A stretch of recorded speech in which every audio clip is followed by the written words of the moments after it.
بسم اللہ الرحمن الرحیم۔ السلام علیکم ورحمۃ اللہ وبرکاتہ۔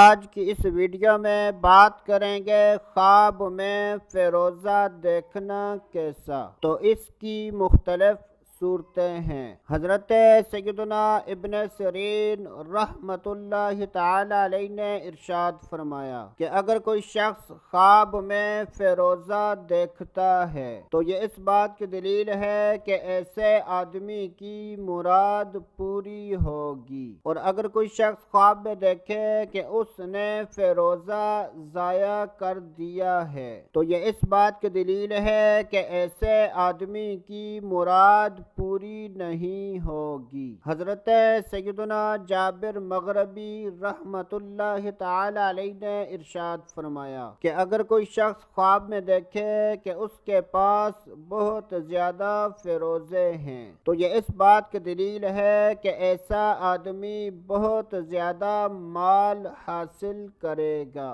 اور ایسا آدمی شرف اور بزرگی پائے گا۔ حضرت سیدنا امام جعفر صادق رحمت اللہ تعالی علیہ نے ارشاد فرمایا کہ خواب میں فیروزہ دیکھنے کی 4 تعبیریں ہیں: مدد اور نصرت، حاجت روائی، قوت ملنا، حکومت اور ولایت ملنا۔ اللہ عز و جل سے دعا ہے کہ اللہ عز و جل ہمیں اچھے خواب دیکھنے، برے خوابوں سے بچنے کی توفیق عطا فرمائے۔ تو دوستو ابھی کے لیے اتنا ہی، اگلی ویڈیو تک اجازت، اللہ حافظ۔